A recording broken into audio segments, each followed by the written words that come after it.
Seria a proliferação uma maldição? Temos de estabelecer uma correlação entre a posse de armas e o número de assaltos.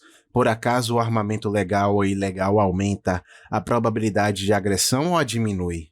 A probabilidade da guerra nuclear aumentaria caso mais países desenvolvessem armas nucleares? Brito e Intrigator, através do teorema da cardinalidade, tentaram mostrar tal correlação. A tese deles era tradicional, em que o fator dominante não era a proliferação das armas nucleares per si, mas o aumento de acidentes ou lançamentos inadvertidos pelos que as possuem. Alternativamente, o caso da não proliferação frequentemente foca na irracionalidade do ator marginal que pode destruir o, abre aspas, equilíbrio de terror das armas nucleares, fecha aspas, um clássico argumento usado para justificar um quartel. Imaginemos que haja somente uma pessoa armada. A tentação de ter uma conduta para a resolução de conflitos mais agressiva ao invés de passiva seria fortíssima, pois ele tem uma vantagem comparativa. Agora, imaginemos duas pessoas ou estados similarmente armadas. A questão fundamental é a de quem usará uma estratégia agressiva, falcão, ou cooperativa, pombo, em um conflito.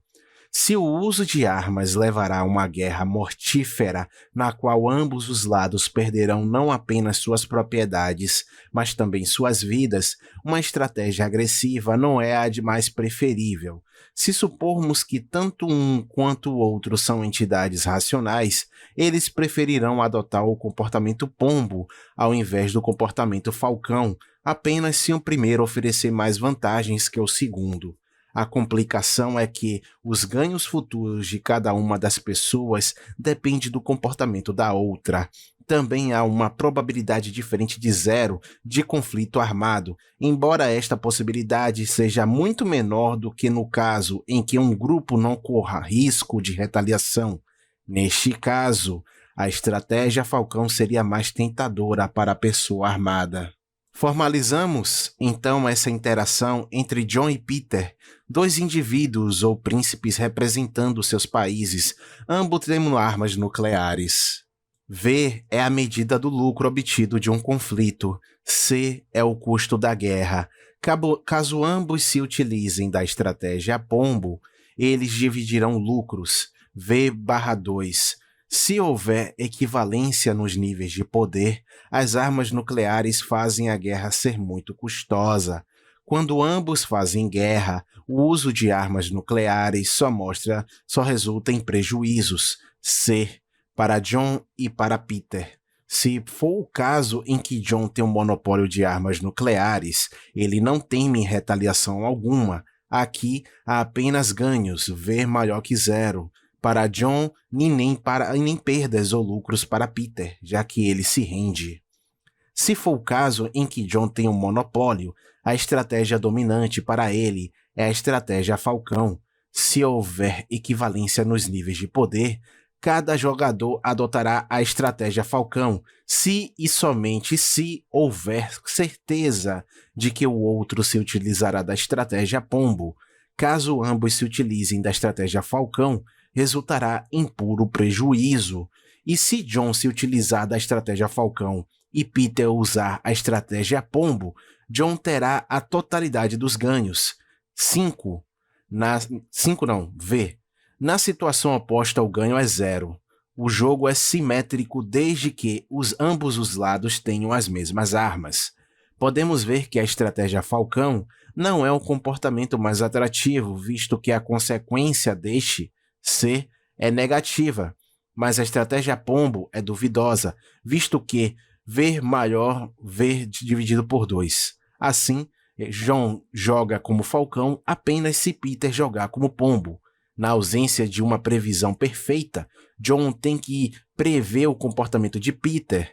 Da perspectiva de John, é a probabilidade de Peter adotar a estratégia Falcão, e 2 é a de Peter adotar a estratégia de Pombo. E, para Peter, é a probabilidade de John adotar a estratégia Falcão. E de adotar a estratégia pombo. Peter é a probabilidade de John adotar a estratégia falcão e tal de adotar a estratégia pombo. Os ganhos futuros esperados para John caso adote a estratégia falcão são: caso ele jogue como pombo, os ganhos são. Portanto, ele jogaria como pombo se e somente se. E ele jogará como falcão quando? Ele será indiferente entre as duas estratégias quando? Isto é, quando? A interpretação da razão é, portanto, a relação entre os ganhos da estratégia falcão 5, quando o outro jogar como pombo, e os custos de oportunidade de guerra, quando o outro jogar como falcão. Se John estimar que a probabilidade de Peter jogar como pombo é menor que essa razão, John jogará como pombo. Do contrário, caso ele estime que essa probabilidade é maior que a razão, John jogará como pombo.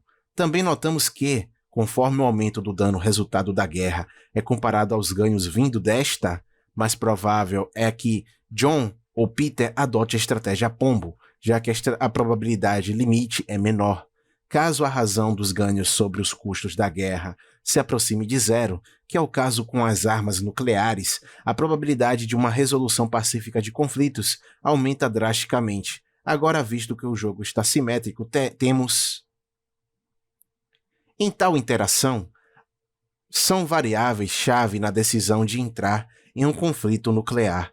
Assumamos que John foi erroneamente convencido por um terceiro, Paul, que Peter jogará como pombo, ou que é muito provável que Peter jogue como pombo, enquanto Peter, na verdade, está pronto para jogar como falcão.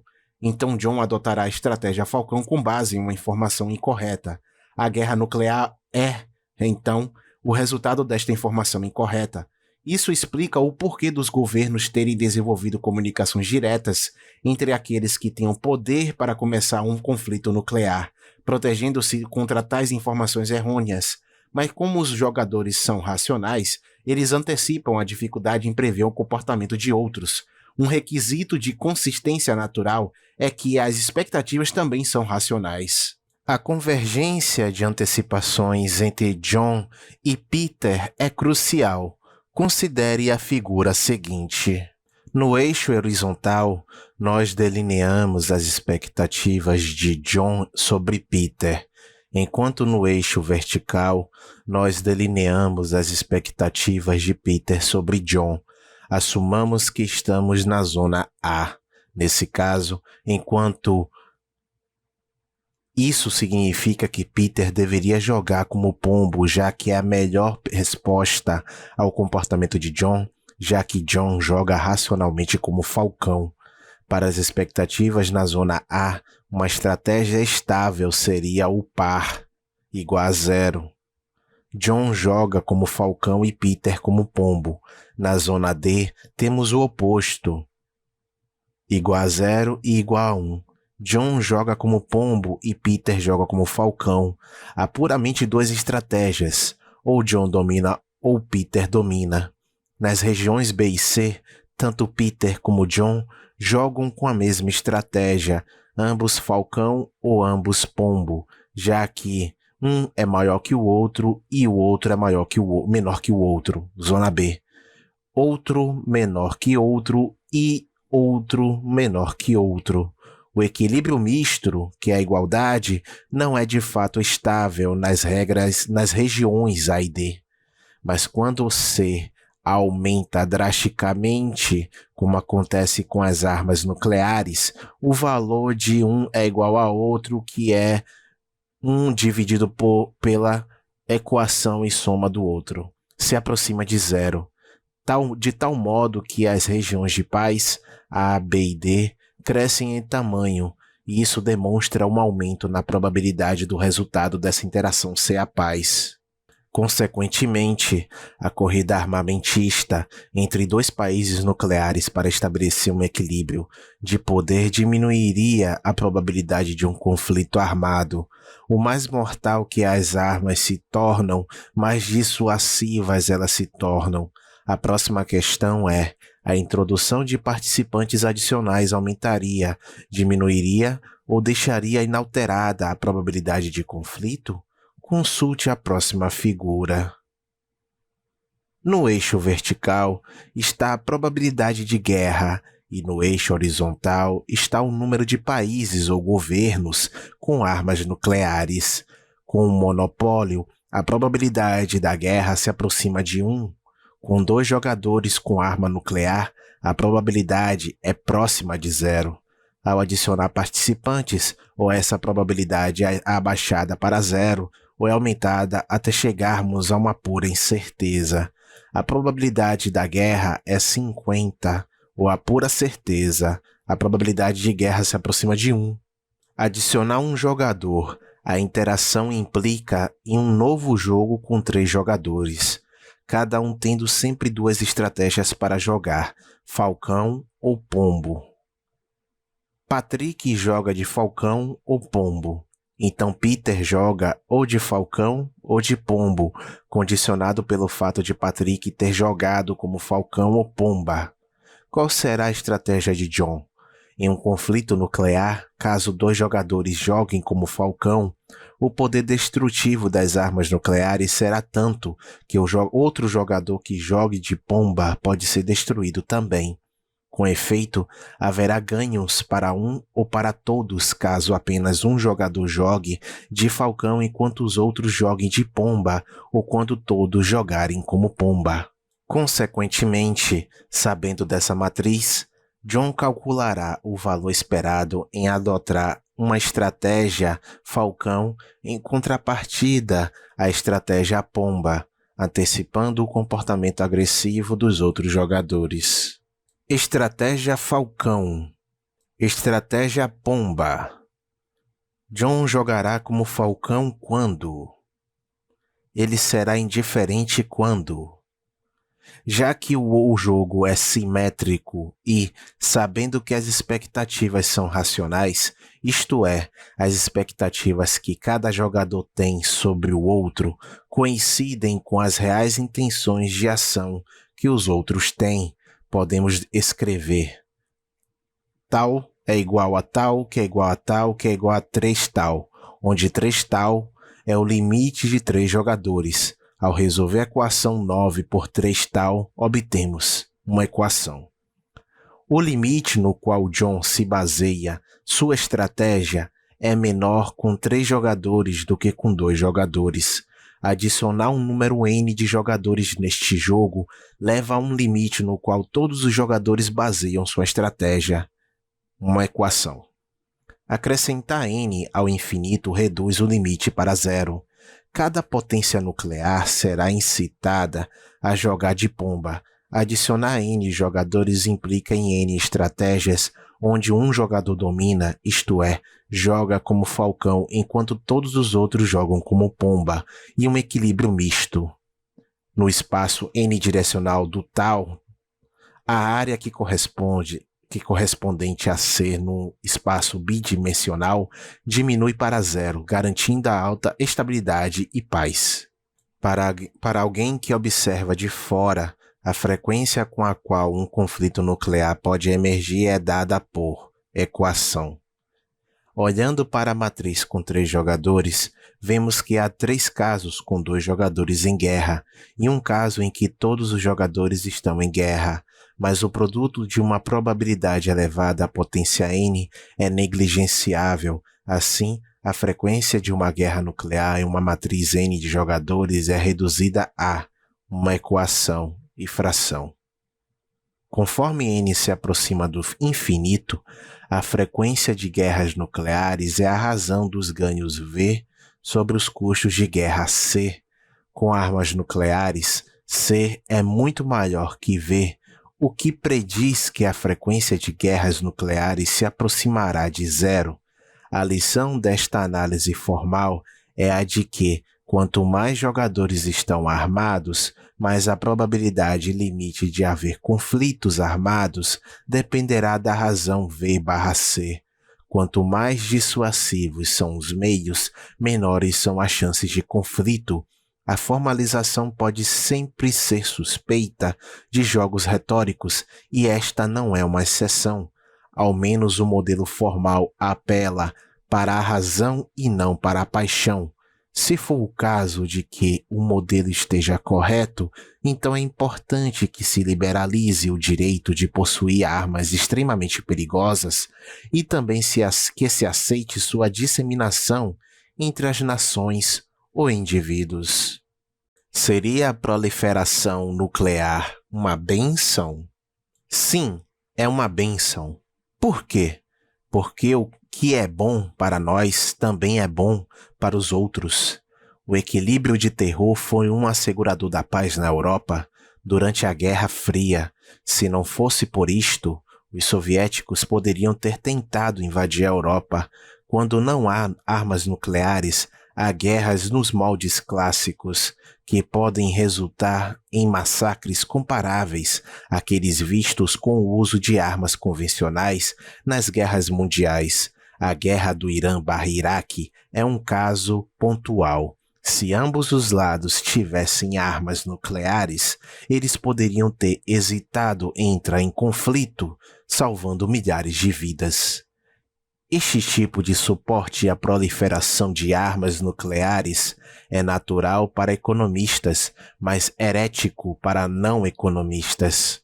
Os países que são membros de uma associação nuclear formam um cartel que visa proteger seu monopólio em relação a outros países. Até mesmo se utilizam de violência para prevenir que países que eles não gostam obtenham tecnologia nuclear.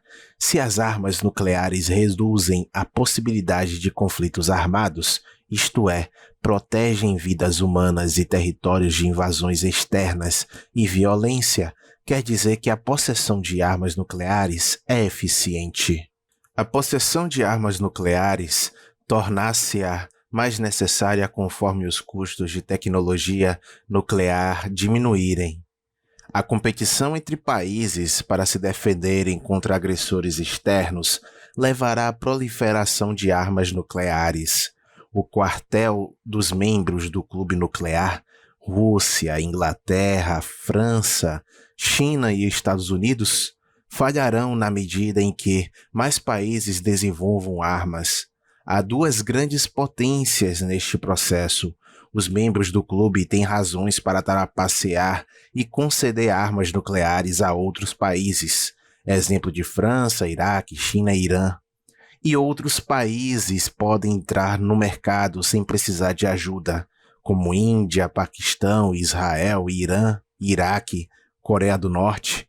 Lembremos também que Cazaquistão, Belarus e Ucrânia herdaram armas nucleares da URSS. Talvez se a Ucrânia mantenha seu arsenal nuclear, a Polônia decidirá adquirir armas nucleares. África do Sul, Japão, Alemanha, Brasil e Argentina terão, no futuro próximo, armas no futuro caso já não tenham. Este ponto de vista é compartilhado de forma crescente pelos estrategistas militares do Ocidente, muitos dos quais acreditam que países desejando obter tais armas deveriam ser ajudados e não tratados como ilegais. Um artigo de Fitchett no International Herald Tribune nota essa mudança de opinião entre oficiais militares, mas Fitchett afirma que, caso a proliferação prevaleça, o risco de conflito aumenta devido à inabilidade de controlar o poder de dissuasão de todos. Especialistas do Pentágono notaram que, quando a comunicação entre a URSS e os Estados Unidos ficou limitada, houve minimização do comportamento provocativo. Fitchett continua: com territórios como a Ásia e o Oriente Médio, a paixão nacionalista e o comportamento irracional são realidades. Estes líderes são frequentemente autocráticos e estão prontos para destruir seus países em um conflito nuclear apenas para satisfazer seus interesses ou apetites territoriais. Até mesmo o conflito no Iraque em 1991 mostrou o oposto. Saddam Hussein sequer se atreveu a usar armas químicas sob ameaça nuclear de Israel e dos Estados Unidos. Não podemos extrapolar isso para um mundo onde armas nucleares são um papel banal.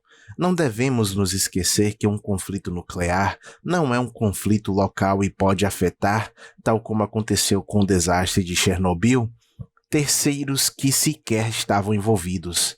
Este argumento não é novo, é similar a um dos argumentos utilizados por médicos e farmacêuticos franceses, os quais, sob a bandeira da proteção ao consumidor, impedem a venda de medicamentos em supermercados. Um outro argumento afirma que a competição em serviços de linhas aéreas leva a um aumento dos acidentes devido às empresas aéreas não investirem o suficiente em segurança sob o ponto de vista de competição. Isto foi provado como sendo falso. Todos os defensores de monopólio e cartéis usam argumentos parecidos, incluindo argumentos a respeito das armas nucleares. É difícil acreditar que um monopólio de motoristas de táxi protegeria o consumidor, mas quando uma junta médica anuncia que um monopólio beneficia o consumidor, o público é persuadido. Obviamente, o raciocínio é distorcido quando os argumentos se relacionam com nossas vidas. Dessa maneira, quando pensamos em armas nucleares, frequentemente perdemos a habilidade de pensar de forma clara. Retornemos ao argumento econômico. Antes de 1989, havia uma paridade nuclear entre os Estados Unidos e a URSS. Podemos considerar essa situação como uma bipolaridade de Carnot.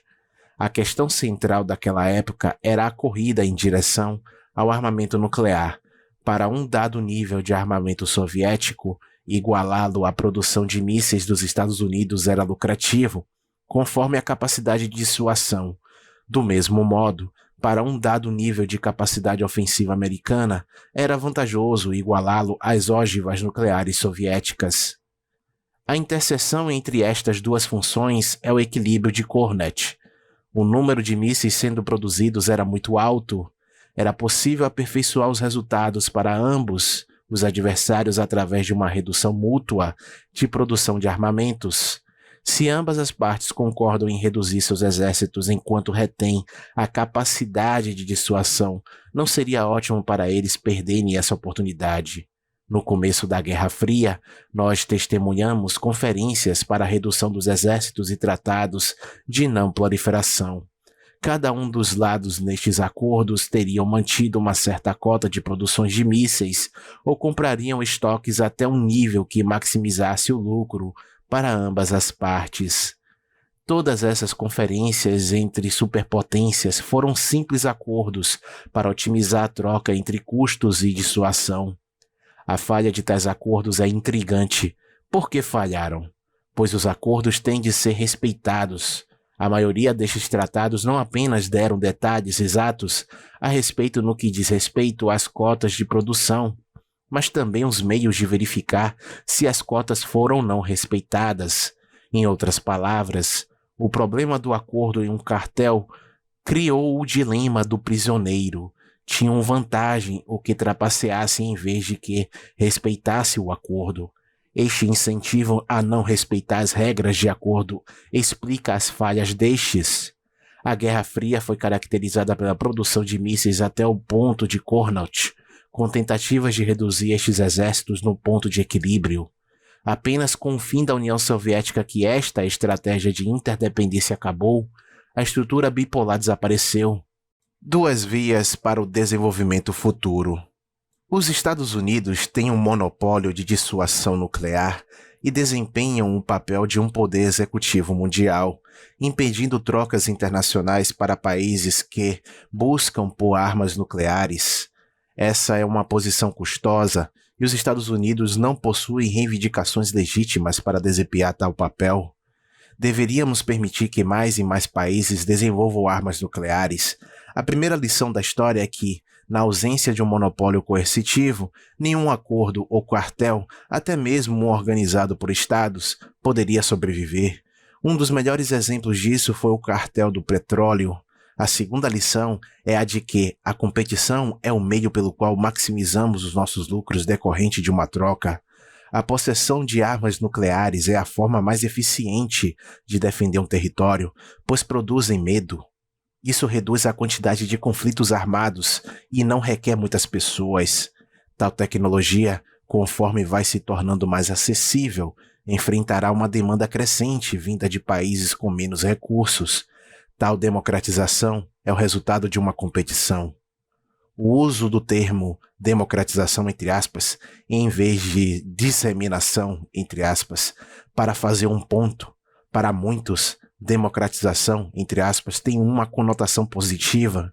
Caso um pobre iraquiano ou polonês possa se beneficiar de tal proteção, é democratização, entre aspas. Para um francês ou americano rico, é disseminação, entre aspas. Para um economista, competição. O argumento de que um iraquiano, polonês ou líbio é mais irracional que um francês é fundamental. Este é o argumento usado contra a proliferação de armas nucleares. Foi equivocada durante a Guerra do Golfo. Saddam Hussein não é um de nós. Ele não compartilha valores conosco e ainda ele é um ditador sanguinário, mas ele não é irracional ou louco. Mas aqueles que compartilham desse ponto de vista insistem em dizer que não podemos extrapolar do caso de Saddam Hussein. Mesmo assim, se seguirmos essa lógica, teremos de demonstrar que sistemas políticos não democráticos constantemente são liderados por pessoas loucas e irracionais. Não há como provar isso. Seria também necessário provar que sistemas políticos democráticos estão imunes a tal fenômeno. Hitler e os nacionalsocialistas vieram ao poder através de mecanismos democráticos. Assim, esse argumento também falha. Podemos ligar essa teoria àquela que proíbe cidadãos de terem armas de fogo. O problema com essa proibição é que os cidadãos ficam indefesos e as únicas pessoas armadas são a polícia, que frequentemente não sabem como atirar ou miram suas armas contra civis inocentes, ou gangsters, que usam suas armas contra cidadãos, estes que foram desarmados pelo Estado. Também notamos que, dentro de qualquer território dado, uma legislação flexível acerca do armamento civil leva a uma diminuição do crime. Os mecanismos propostos para cuidar dessa tendência, mostrados de forma mais notável por John Locke, são as mesmas que eu digo que diminuirão conflitos multinacionais seguidos da proliferação livre de armas nucleares. 5. Seria a democracia mais pacífica que outras formas de governo? Gerard Radzinski. Vantagens diferenciais da ação em grupo, Estado-nação e Estado-nação. Há situações, jogos, entre aspas, de interação, onde a melhor resposta para as melhores ações esperadas dos outros é uma resposta em grupo. Em trocas onde a competição é menos que quase perfeita, o lucro que cada um faz é influenciado por essa estratégia. Em trocas barganhadas, indivíduos decidem e suas ações são voluntárias. Quanto a expoliações, a troca é governada pela força, intimidação ou fraude. Às expoliações privadas damos o nome de roubo, entre aspas, extorsão, entre aspas, etc. As expoliações estatais rotulamos como impostos, entre aspas, inflação, entre aspas, etc. Ou então, permanente, guerra, entre aspas, conquista, entre aspas, etc. Intermitente. A sabedoria convencional assume que a ação em grupo é mais suficiente em comparação com a ação de indivíduos agindo separadamente e, às vezes, a ação em grupo é necessária para perceber o objetivo. Às vezes, o resultado disso tudo é um misto de trocas barganhadas e expropriação. Um grupo tem de ser formado e mantido sob um custo. Um grupo exclui alguns e inclui outros. A forma primária de um grupo maior é a comunidade linguística.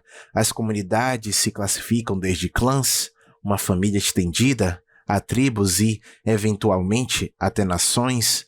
Uma nação é originalmente uma comunidade linguística.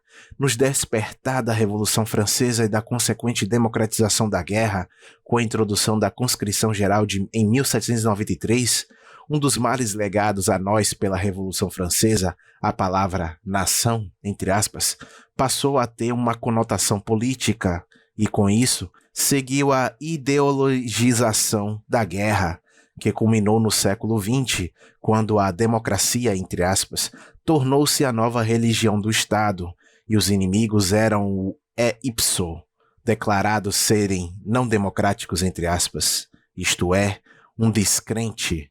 As guerras se tornaram missões sagradas, cruzadas. Pensemos no slogan de Wilson, abre aspas, to make the world safe for democracy, fecha aspas. No Estado totalitário, seja socialista soviético, nacional-socialista ou uma democracia totalitária, a guerra passou a ser total. Enquanto em algumas situações a ação em grupo é coletivamente racional, é individualmente racional escolher a opção, caso disponível, de pegar uma carona. Isso é explicado pelo dilema do prisioneiro, abre fecha aspas, que caracteriza basicamente todas as abordagens de bens públicos, entre aspas. A escolha, por exemplo, de um bem público, entre aspas, é a segurança externa ou defesa nacional.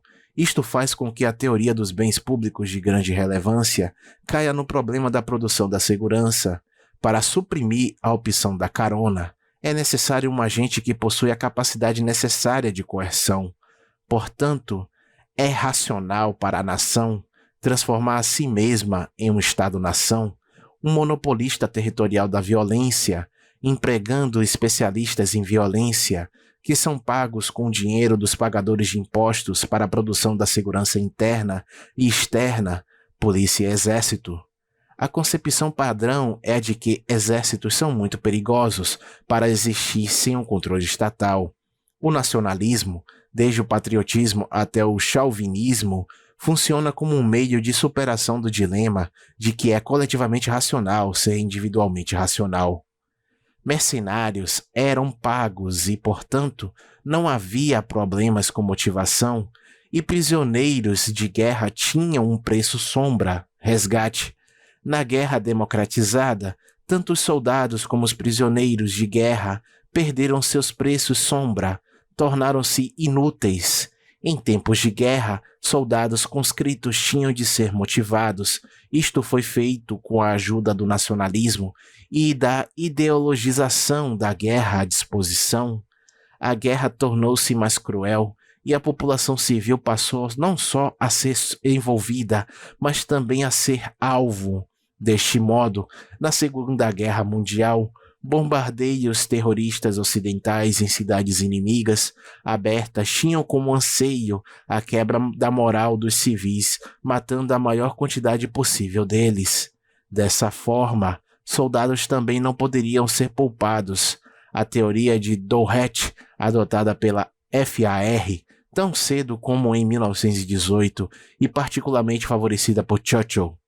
A propósito, o próprio Churchill já comentou sobre, abre aspas, bombardeios terroristas, abre aspas, em seu memorando ao Marechal do R. Harris. No dia 13 de março de 1945, o século XX acabou por ser o século mais sangrento e cruel em toda a história da humanidade.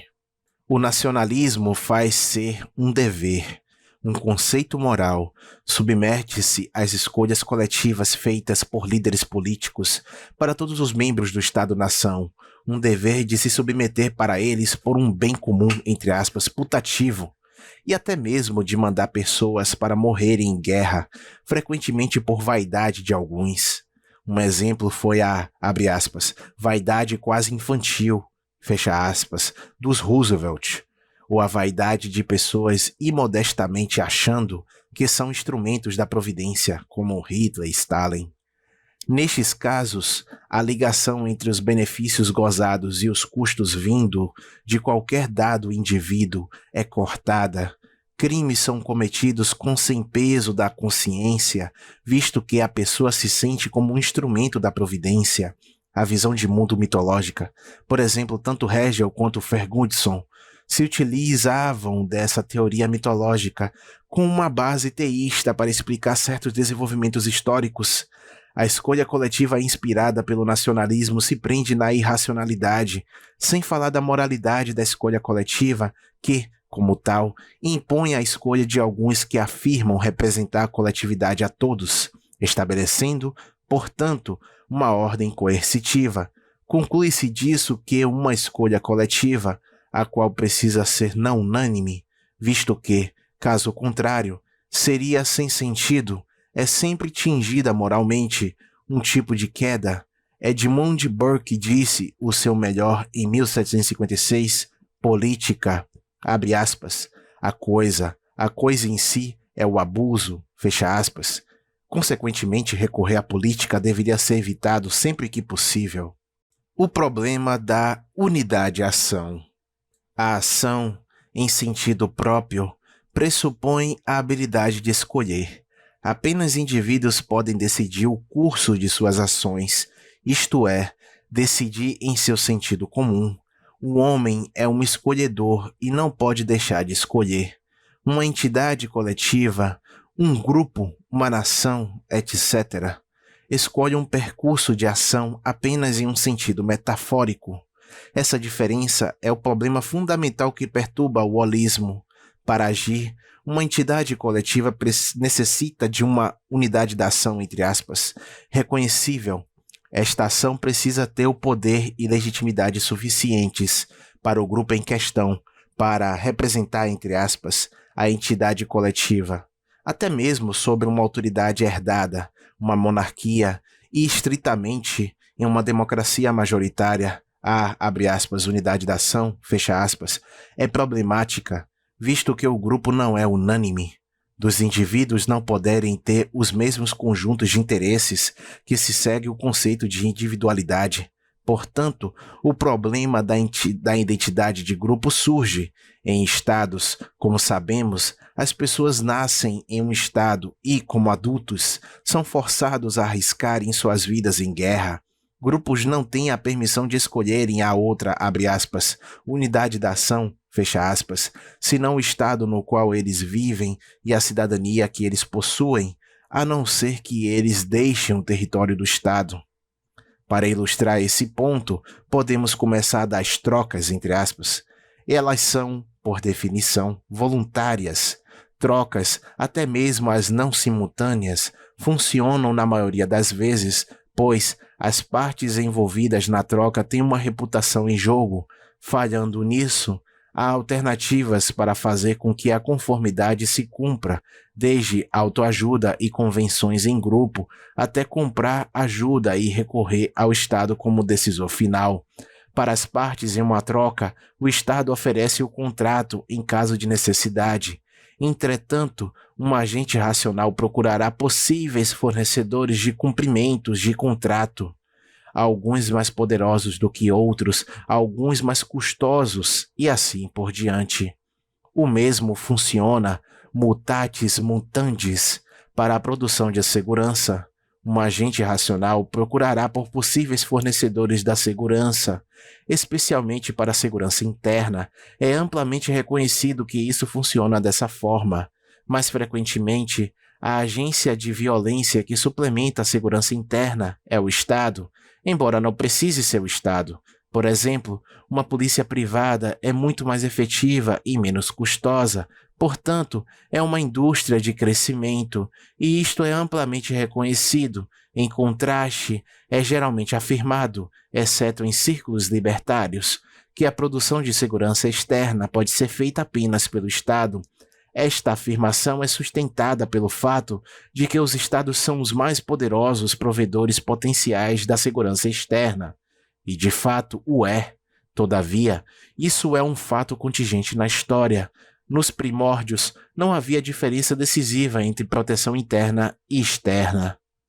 Considerações antropológicas acerca da guerra. A vida social também envolve conflitos. Os interesses de indivíduos vivendo em grupo não podem ser idênticos. Conflitos ocorrem entre indivíduos, entre subgrupos do grupo e entre grupos, frequentemente entre Estado-nação organizados. O tipo de solução de conflitos varia de acordo com a ordem social na qual indivíduos, grupos, etc. participam.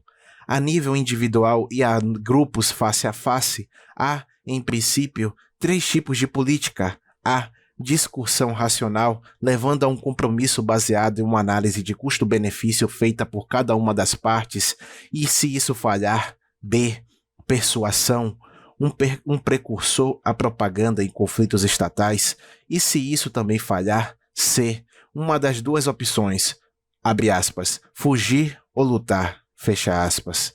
Este modelo ou padrão pode facilmente ser transposto ao nível de coletividades. Um conflito é um caso do dilema do prisioneiro, no qual, quase que, por definição, a estratégia cooperativa não é seguida. Na história da humanidade, a pressão popular, superpopulação relativa aos recursos de um território em um determinado período de tempo, normalmente encontra dois pontos, imigração e guerra. Falamos em guerras de gangues, guerras tribais, etc. Entretanto, o protótipo da guerra é a guerra entre nações ou grupos de nações. Tal guerra pressupõe um grau suficiente de organização e centralização. Estados são grosseiramente definidos como a última, maior instância de poder, contra a qual não podemos apelar para outra instância.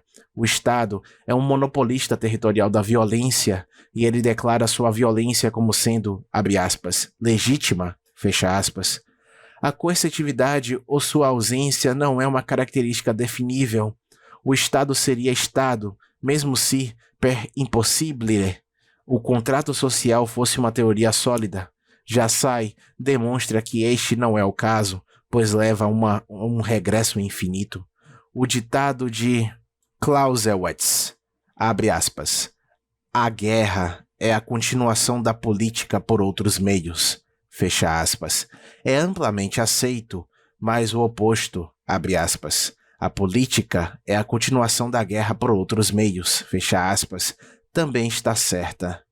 O mercado é baseado na escolha individual, ao passo que a política, com exceção de autocratas extremos, é baseada na decisão coletiva, abre aspas, decisão coletiva, fecha aspas, é um eufemismo para decisão não unânime. A expressão política, abre e fecha aspas, é o significante de tais decisões. Jassai leva a tese além, abre aspas, toda política não unânime e a política unânime, é claro, seria redundante, é um oxímoro, é redistributiva, fecha aspas. Apenas uma parte pequena da redistribuição são transferências explícitas, subsídios e outras medidas protetivas, tais como regulações e vários privilégios, possuem consequências redistributivas, além de recursos materiais e financeiros, também posições, privilégios, etc., são redistribuídos. Que a política é redistributiva é particularmente claro quando o método democrático de tomada de decisões é utilizado. A situação na democracia de massa saturada pela mídia é resumida pelo seguinte dito de Jassai, abre citação, se muito desse raciocínio contratualista não tem base e o Estado é simplesmente um mecânico de coerção para fazer com que uma coalizão vencedora exproprie a coalizão perdedora restante sem recurso algum à violência, as desilusões da necessidade e da conveniência são, obviamente, um auxílio para a eficiência desse processo. Fecha a citação. O curso da história pode, portanto, ser sumarizado. A política emancipou a guerra e a democratizou. Esse desenvolvimento começou como uma consequência da Revolução Francesa, quando, em 1793, a conscrição geral foi introduzida.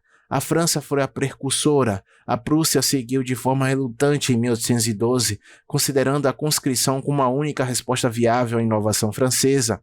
Como mencionado anteriormente, soldados conscritos tinham de ser motivados, o nacionalismo ancorado em ideologias serviu para motivá-los. Para os políticos, a motivação tácita foi o imperialismo. Exemplos disso são o Império Britânico e as aspirações imperiais russas. Mais tarde, a democracia, enquanto um valor, serviu como substituta e como sucessora do imperialismo. O famoso slogan de Woodrow Wilson, legitimando a intervenção americana na Primeira Guerra, abre aspas, fazer um mundo seguro para a democracia, fecha aspas, ilustra esse sentimento, a democracia, a nova e secular doutrina da salvação do presidente Wilson para George Bush, o senhor da, abre aspas, nova ordem mundial, fecha aspas, e a declaração de Clinton de comprometimento com ela. As iniciativas da política externa atual dos Estados Unidos são baseadas na doutrina da paz democrática. Retornaremos a esse tópico na seção A Democracia enquanto religião estatal e guerras. Nas memoráveis palavras de Yassai, abre aspas, estados são uma imposição, às vezes útil, às vezes uma pedra no sapato, sempre custoso, nunca legítimo e nunca uma necessidade para cumprir contratos. Fecha aspas. Até então, o problema da ação coletiva não foi resolvido. Consequentemente, devemos examinar as alternativas. O guia supremo é, caso o Estado e a política não possam ser evitados, restringir a política ao máximo possível e também examinar alternativas orgânicas e voluntárias de ordem social. Democracia. O método natural contra o método artificial de escolha social. Quais métodos estão disponíveis para soluções cooperativas a problemas de escolhas sociais, entre aspas, não unânimes?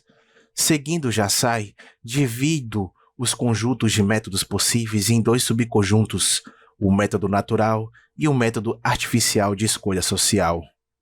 O método natural. Ao usarmos esse método, as partes envolvidas em um problema de decisão coletiva avaliam a força de cada um dos lados e declaram a questão como resolvida em favor de uma força que aparenta ser maior. Exemplo disso é o xadrez, a análise de jogos inacabados e, acima de tudo, comitês bem administrados chegando à unanimidade sem votar, o debate tendo relevado a força relativa das posições conflitantes, poderio militar, influência econômica, acesso a mídias como meios de persuasão em massa, etc., são usados para rechear as forças relativas. Frequentemente, a solução é publicada e adornada com a afirmação de que o debate foi feito para encontrar, abre aspas, o que a comunidade realmente quer, fecha aspas. O método, abre aspas, natural, fecha aspas, tem certas vantagens. Primeiro, é óbvio para as partes que descontaram o valor de custo de escolha social para achar uma solução que reflete o balanço de forças e interesses é infinitamente maior do que em um método processual. Portanto, no que diz respeito ao equilíbrio, poucas escolhas sociais são impostas, legisla-se menos. 2. O método, abre aspas, natural é uma tela rigorosa, um filtro. Ele deixa passar apenas consequências sociais que são ditas como Pareto superior, abre aspas, Pareto superior, fecha aspas, é a sabedoria recebida, mas, se estritamente aplicada, dificultará inovações e impedirá o progresso. O método artificial. O método, abre aspas, artificial, fecha aspas, reside na concepção de que o método pode ser legitimado por um recurso a um consentimento prévio para aceitar o resultado de um processo mecânico. Este método tem a vantagem de ser muito simples de se manusear, muito parecido com a entrada em um tipo de máquina de salsicha. Esse método também tem certas desvantagens. Entretanto, faz o processo aparentar ser muito barato, portanto implica em uma tentação de se usar esse método mais frequentemente, de legislar mais. 2. A consequência, qualquer consequência, ou produto mecânico de se aplicar regras processuais, é avaliada como, entre aspas, boa, fecha aspas, não importa o quão louco isso possa ser. Assim, em vez de providenciar um filtro rigoroso, a aproximação processual procede por um juízo de valor categorial que declara toda a consequência do método como boa, entre aspas, pois foi atingida pelo método, abre aspas, correto, fecha aspas. Apesar de sua grande popularidade, o constitucionalismo é insustentável. Regras constitucionais, as regras para fazer regras, não podem estar acima da decisão coletiva, concordando com processos independentes das consequências que podem emergir dela, é irracional. Norman Berry. Perde o ponto que essas são regras substantivas para fazer uma Constituição liberal. Liberal, entre aspas, no sentido clássico, algo que James Buchanan também concede. Um acordo para um processo mecânico, uma Constituição, é como um contrato, entre aspas, consigo mesmo, isto é, não é coercitivo. A Constituição é como um cinto de castidade do qual a própria mulher tem a chave, já sai. Não é senão um voto, votos da sociedade, entre aspas, para respeitá-lo, mas a maior parte desse respeito só pendura enquanto acreditam que estão sendo respeitados pela maioria. Como alguém poderia pensar que as regras concernentes à política estão de algum modo acima da política? Na medida em que a mentalidade social muda, as forças sociais associadas com essa mentalidade mudam, e com elas a Constituição também muda. A Constituição dos Estados Unidos é um grande exemplo. A Suprema Corte a mudou tanto que a tornou irreconhecível. O exemplo paradigmático do método artificial é o método democrático de tomada de decisão coletiva. Eleições gerais alegadamente servem como o melhor processo para identificar a, abre aspas, vontade geral, entre aspas, fecha aspas, o que o diretor, abre aspas, o povo, fecha aspas, ou, abre aspas, a sociedade, fecha aspas, quer. O governo é o agente do diretor. Assim como em vários métodos processuais, o método democrático funda-se na impossibilidade de se resolver problemas substanciais por meio de métodos processuais. Portanto, até onde a análise lógica diz respeito, este tema pode se encerrar, mas vejamos como se lida com ele na vida real, expondo os truques usados. Como as entradas são, como são os votos, feitas comensuráveis pela abstração de todos os elementos que naturalmente ocorrem de um problema decisivo de duas hastes, a alternativa posta em questão e os números de votos elencados para cada um.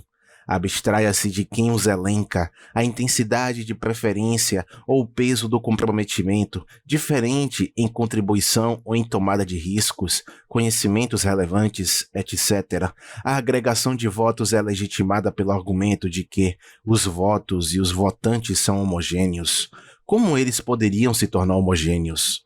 Subindo para um nível de classificação mais geral, quando descrevemos ameixas e nozes tornam-se unidades comensuráveis de contagem caso a consideremos como frutas.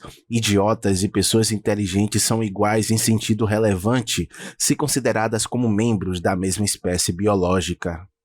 Uma vez que o princípio de simplesmente adicionar votos tenha sido acordado, a regra da maioria somente, entre aspas, se torna possível. Devido à dinâmica do processo democrático, qualquer regra de decisão coletiva que requeira alguma maioria qualificada é vulnerável à erosão. Ao maximizar a maioria perdedora, a maioria vencedora pode maximizar seus ganhos redistributivos. O eleitor marginal que bloqueia sempre pode ser supercompensado pela perda a ser imposta aos extramarginais. Os eleitores 50% mais um, que são mais pobres, cuja exploração da metade mais rica parece ser um equilíbrio. Os jogadores racionais operando sob os incentivos de uma constituição democrática maximizarão as recompensas de duas maneiras. 1. Recompensas redistributivas diretas, ao moldar a legislação no processo político, dentro dos meta-rules.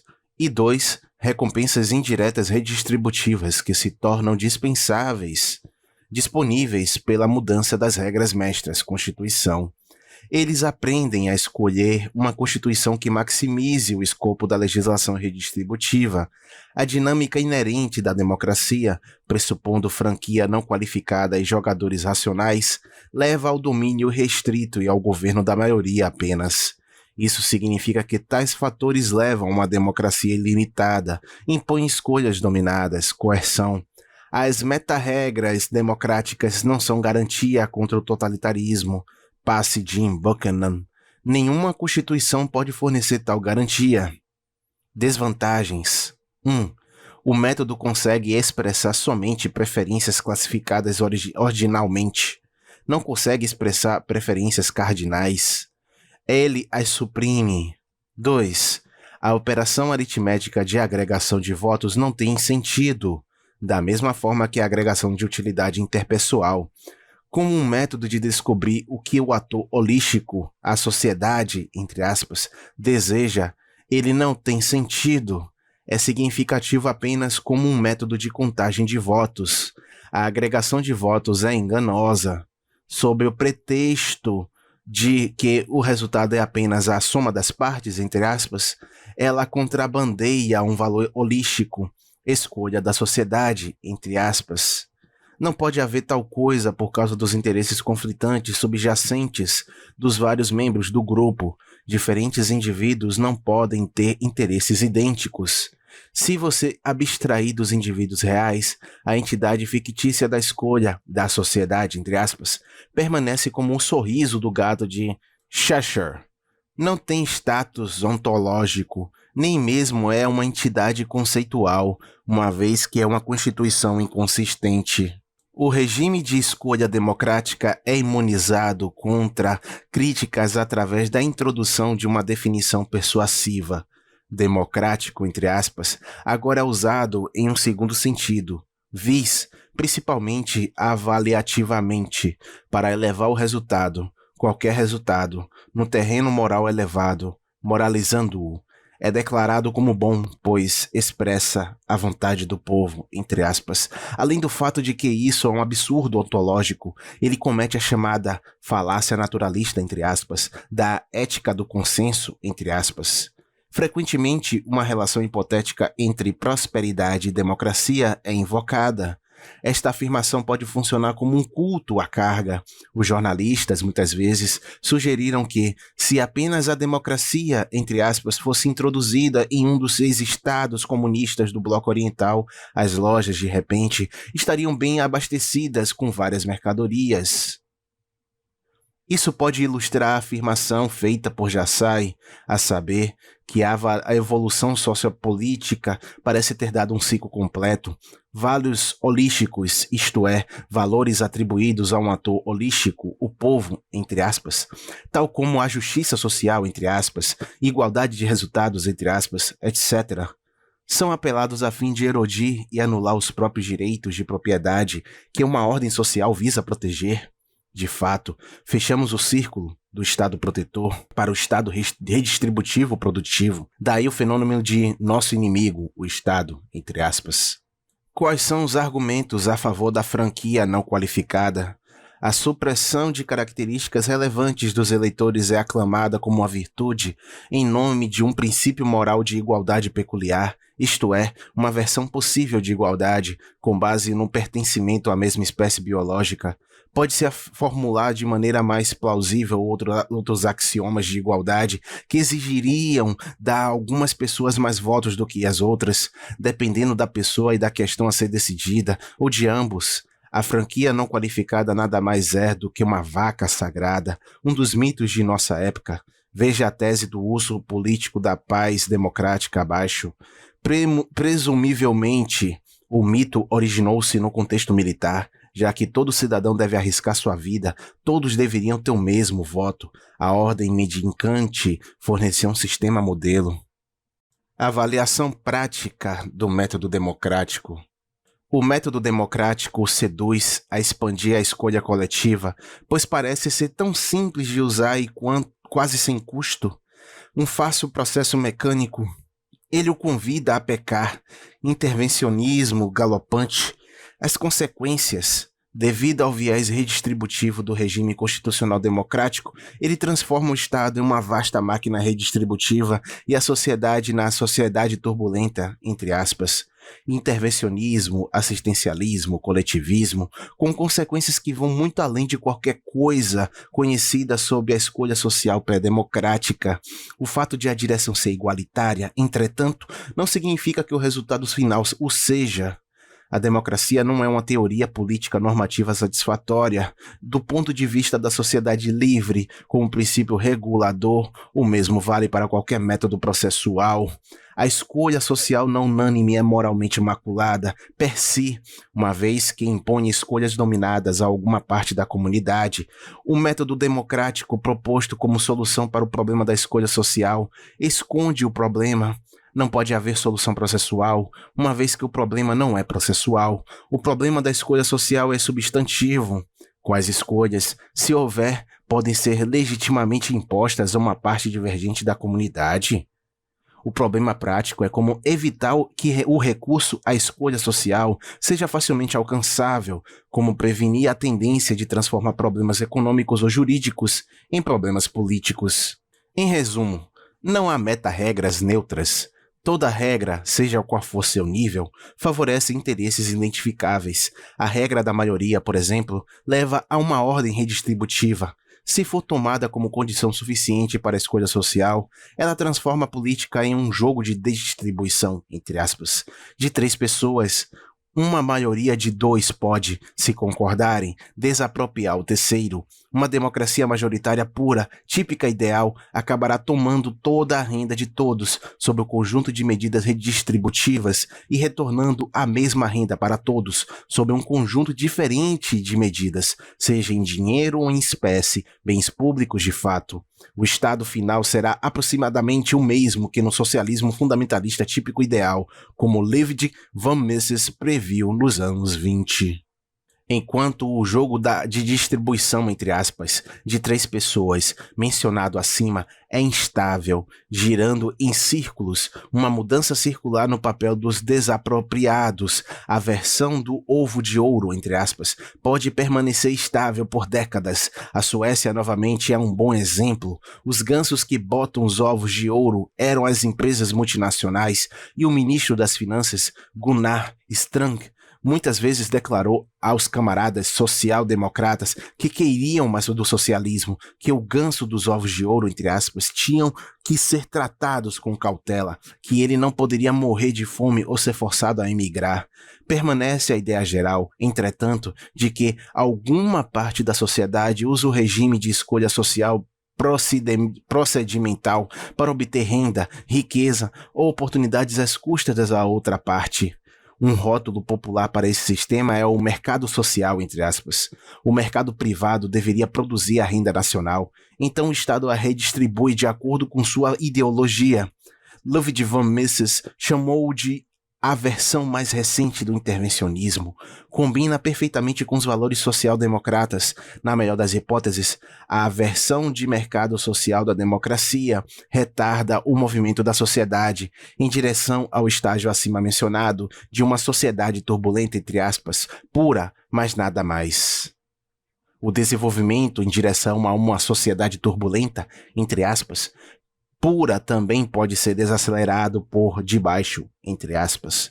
Se a coalizão vencedora abusar excessivamente do potencial oferecido pelo regime da maioria, os pagadores de impostos não se sentirão mais vinculados a decisões que devem sua legitimidade simplesmente ao fato de terem sido tomadas de maneira procedimentalmente correta. Sua reação será de luta, fuga ou fraude. Eles transferirão seu capital para o exterior, moverão sua produção para outros países, emigrarão ou, se permanecerem no país, irão para a economia não oficial, para a economia paralela ou simplesmente trabalharão menos.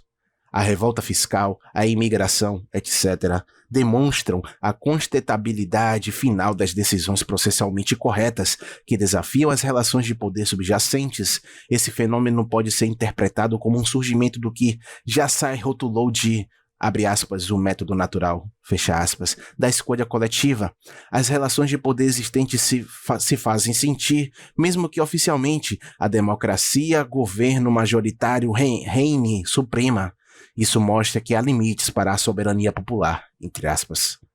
Meltzer e Richard e outros afirmaram que existe uma barreira endógena à redistribuição, dados agentes racionais. A coalizão vencedora, um ator holístico, descobre que a moderação é de seu interesse. A fatia do bolo grande, sua parcela de uma grande renda nacional, é maior do que a maior fatia do bolo menor, sua maior fatia de uma renda nacional que foi produzida devido ao aumento de redistribuição.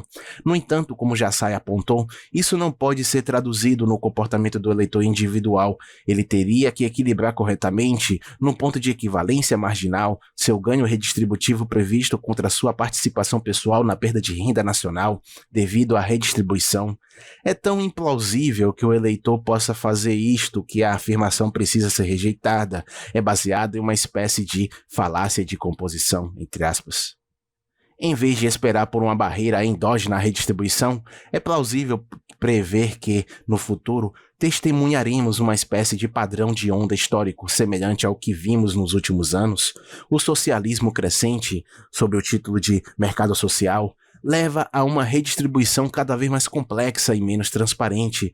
Em algum momento, uma grande massa de eleitores culpará de redistribuição pela deterioração palpável da economia, da riqueza material e dos fundamentos morais da ordem de mercado.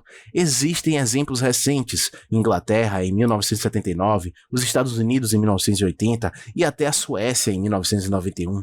Em seguida, eles tentam reverter o hábito do bem-estar e reduzir a parcela dos gastos públicos e impostos. Depois de um tempo, o socialismo rastejante novamente ganha força.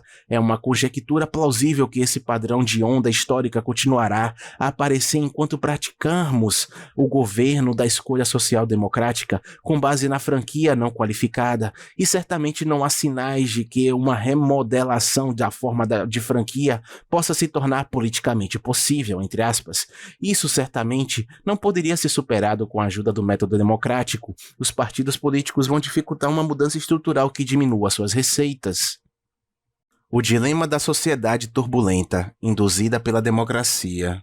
A Suécia é, provavelmente, a melhor ilustração da situação difícil da sociedade turbulenta avançada, regime de maioria e franquia não qualificada, em combinação com uma maioria absoluta de eleitores franqueados, obtendo seu sustento de fundos públicos.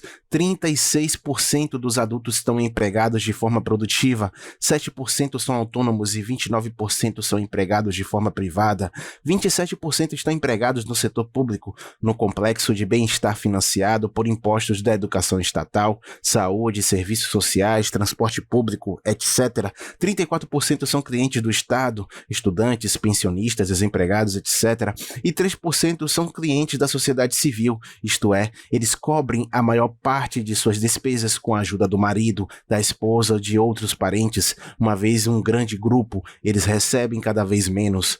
Isso significa que apenas pouco mais de 2/5 da população adulta com mais de 17 e menos de 65 anos tem emprego remunerado. Nunca tantas pessoas tiveram que agradecer por tanto a tão poucas pessoas. Uma mudança no sistema presuporia uma mudança no estilo de vida e também a matança de algumas vacas sagradas, entre elas o princípio da franquia não qualificada. Comparando democracia e monarquia. Pode ser instrutivo dar uma olhada nessas típicas estruturas institucionais antes de responder a nossa pergunta do título. Em um artigo seminal, Hans Hermann Hoppe fez uma comparação entre democracia e monarquia. Prefiro interpretar os conceitos descritos que Hoppe usa como conceitos típicos e ideais. Interpretada dessa forma, sua análise teórica das estruturas de incentivos de cada uma é altamente esclarecedora. Se os conceitos também podem ser interpretados como conceitos estatísticos, é uma questão que deve ser colocada aos historiadores. Interpretá-los como conceitos classificatórios convida à crítica dos historiadores, que facilmente podem encontrar alguns contraexemplos. Vamos dar uma olhada na democracia em alguns cenários típicos. Como protetor. A Guerra da Coreia. A Guerra da Coreia fornece um exemplo. Em primeiro lugar, uma garantia solene do presidente do Congresso de que, no caso de um ato de agressão da Coreia do Norte, os Estados Unidos responderiam imediatamente com armas nucleares. Quando ocorreu a gritante agressão, os Estados Unidos não fizeram nada. Só mais tarde enviaram forças terrestres. Gordon Tullock argumenta de forma convincente que a ameaça dos Estados Unidos não foi levada a sério pelos norte-coreanos. Somente quando Eisenhower tornou a ameaça de retaliação nuclear credível, um tratado de paz foi assinado. Se uma ameaça credível tivesse sido expressa anteriormente, ela teria salvado a vida de alguns milhões de sul-coreanos. Vietnã. A América envolveu-se desnecessariamente, agindo como fiadora do tratado de paz concluído entre a França e o Vietnã. Os Estados Unidos então enviaram conselheiros, seguidos por armas e por fim soldados. Em janeiro de 1973, o presidente Nixon deu ao presidente do Vietnã do Sul, Wen Van Til, a garantia de que os Estados Unidos viriam imediatamente em seu auxílio se e quando o Vietnã do Norte violasse o tratado. O Congresso recusou-se a honrar a garantia após o Congresso dos Estados Unidos, em um ato de desonra chocante, simplesmente ter cortado a ajuda à República de Vietnã. O Vietnã do Sul entrou em colapso. A ironia, entre aspas, é que isso foi declarado como uma vitória da democracia. Para ganhar as eleições, os partidos políticos estavam preparados para fazer qualquer coisa, inclusive ensinar uma traiçoeira paz, entre aspas. Como um aliado. Durante a Guerra do Vietnã, os militares americanos lutaram somente sob restrições paralisantes. A mídia de massa e os partidos políticos solicitaram que a guerra fosse conduzida democraticamente, entre aspas. Na verdade, foi conduzida de maneira ridícula, sem bloqueio marítimo, sem destruição das linhas de abastecimento inimigas e assim por diante. Os Estados Unidos haviam esquecido a lição da Segunda Guerra Mundial, a saber que o bombardeio terrorista de grandes cidades era militarmente inútil, um desperdício de recursos, enquanto a destruição de ferrovias em 1943 paralisou a logística alemã e mostrou-se decisiva. A mídia esquerdista conseguiu provocar uma verdadeira histeria anti-Vietnã. Além disso, as memórias de Robert McNamara confirmam a visão de que sua má gestão na Guerra do Vietnã desempenhou um papel crucial na derrota, entre aspas, dos Estados Unidos. O senador Wayne Morse rotulou significativamente o desastre do Vietnã de Guerra de McNamara, entre aspas, o custo calculado incorretamente e as ações militares sabotadas. Em tratados de paz. Os Estados Unidos decidiram 2 guerras mundiais. O erro mais grave de Wilson, até mesmo um crime, foi destruir as monarquias europeias. A Primeira Guerra Mundial destruiu os inimigos naturais, entre aspas, da Rússia, a monarquia alemã e a monarquia dos Habsburgos. A conjunção inconsistente de democracia, entre aspas, e autodeterminação de Wilson provou-se destrutiva. Depois disso, não foi mais possível concluir um tratado de paz como antes. Primeiro, as monarquias eram frequentemente relacionadas entre si, por relações familiares e por seu interesse comum em manter essa forma de governo. Em segundo lugar, mas ainda importante, é muito mais provável que uma monarquia respeite os acordos, porque qualquer partido político que assumir uma posição governamental após uma guerra perdida será fraco. A oposição pode usar o impopular Tratado de Paz como uma arma poderosa contra o governo. O Tratado de Versalhes foi uma das condições necessárias para a ascensão de Hitler. Além disso, a oposição pode quebrar o tratado sem escrúpulos, uma vez que não o assinou. A situação de uma dinastia é drasticamente diferente. Ao quebrar o tratado, ela perderia o prestígio, renegaria a si mesmo. Lembre-se de que, de acordo com Montesquieu, abre aspas, a honra é o princípio fundamental de uma monarquia. Fecha aspas. Parâmetros de uma ordem social que regem sua propensão a ser pacífica ou beligerante. A. Quanto mais individualista e orientada para o mercado for uma ordem social, menos propensa a ser beligerante ela tenderá a ser. Inversamente, quanto mais coletivista a disposição de uma sociedade, maior sua propensão para a belicosidade. B. Toda ordem social tem alguns, um ou mais, aspectos totalitários. Quanto mais decisivos forem esses aspectos para a mentalidade geral da ordem social em questão, mais beligerante será esta ordem. Um ponto máximo será alcançado nas sociedades que têm valores supremos, que tornaram seus valores centrais absolutos. A mentalidade de tal sociedade é dominada por doutrinas declaradas como sacrossantas.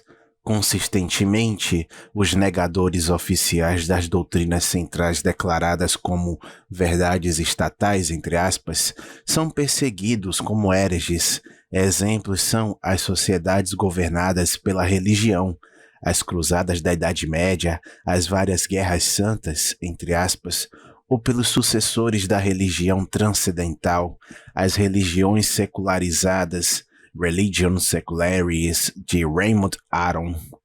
O melhor exemplo são, é claro, as guerras que se seguiram à Revolução Francesa, quando o recrutamento foi introduzido em 1793, os soldados tiveram que ser motivados.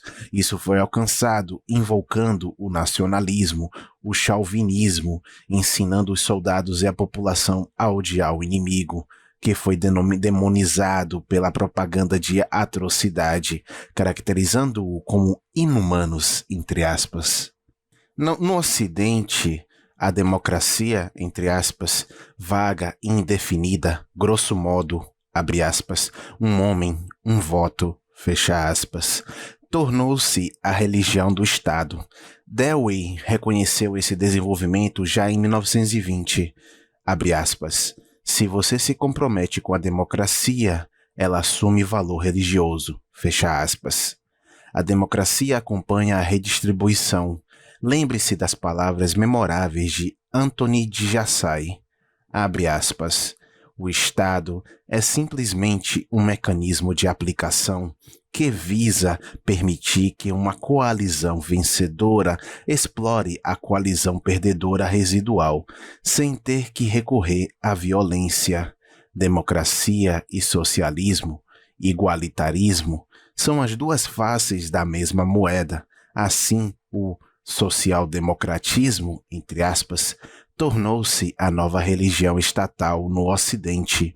Uma consequência desse desenvolvimento é a grande popularidade da tese de que a democracia é mais pacífica do que outras formas de governo. Examinarei esta tese mais adiante, na seção, abre aspas, a tese, a democracia é mais pacífica do que outras formas de governo, fecha aspas. Por enquanto, vamos apenas observar que a democracia totalitária, Jacob Talmon, um caso especial de ordem social totalitária, será altamente beligerante. Somente após Péricles obter o apoio sem reservas da Assembleia do Povo Ateniense, que possuía poder absoluto, que ele se tornou um guerreiro. C. Os proprietários de grandes propriedades reconhecerão que, em caso de guerra, muito estará em jogo para eles e, portanto, será racionalmente avessos ao risco. Mutatis mutandis. O mesmo se aplica aos militares de alto escalão. Consequentemente, quanto mais influentes essas forças forem em uma ordem social, mais pacífica será essa ordem. D. Quanto mais visíveis os custos da guerra são em termos financeiros e, acima de tudo, quanto mais prontamente eles são sentidos pelas forças influentes em uma democracia, especialmente os grupos de interesses que fornecem votos, maior será a pressão sobre o governo para que se retire da guerra. Um bom exemplo recente é o inofensivo primeiro-ministro da Austrália, John Howard, que embarcou no jogo de guerra em Timor-Leste, recebendo o clamor de vários grupos de interesse, como as igrejas, os Green e o lobby de ajuda externa, e reagiu impondo uma taxa de imposto de Timor, entre aspas. Assim que o público ficou ciente dos custos da intervenção, eles imediatamente se tornaram amantes da paz, e a Austrália pôde rapidamente transferir o custoso negócio para a ONU. Em resumo, os pagamentos em dinheiro para os custos financeiros da guerra são promotores da paz. Os empréstimos de guerra, redistribuição temporal e mesmo intergeracional facilitam o comportamento belicioso dos políticos, e a transparência da política promove a paz. Consulte, abre aspas, descrevendo as ordens sociais, fecha aspas, abaixo, a análise do historiador Joel sobre a política britânica. Já que os parâmetros de A a D se aplicam a todas as ordens sociais, eles estabelecem o pano de fundo para um exame da tese. Abre aspas, a democracia é mais pacífica do que outras formas de governo. Fecha aspas.